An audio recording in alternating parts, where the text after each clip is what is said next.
Di tengah pelaksanaan program TMMD ke-110 Kodim 0813 Bojonegoro, anggota Satgas ajak anak-anak Dusun Ngengo bermain permainan asah otak untuk meningkatkan kemampuan otak, mendukung kemampuan berpikir anak.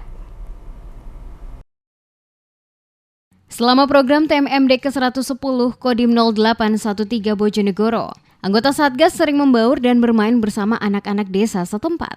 Seperti kali ini, anggota Satgas ajarkan anak-anak Dusun Ngengo bermain permainan asah otak di pos ronda Dusun Ngengo. Pembantu Letnan 1 Alwi, anggota Satgas TMMD ke-110 Kodim 0813 Bojonegoro mengatakan, permainan yang diajarkannya adalah permainan gerak tangan untuk menyeimbangkan otak kanan dan otak kiri anak, sehingga kecerdasan dan daya ingatnya menjadi seimbang. Permainan edukasi adalah permainan tentang menggerakkan otak kiri, otak kanan. Kebetulan yang saya ajarkan ini adalah yang menggerakkan otak kiri, otak kanan, biar kecerdasan dan daya ingat mereka seimbang.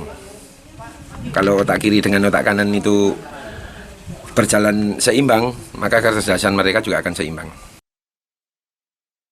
Pembantu Letnan 1 Alwi menambahkan, selain melatih kemampuan otak anak dengan bermain bersama, dapat menambah kedekatan antara anggota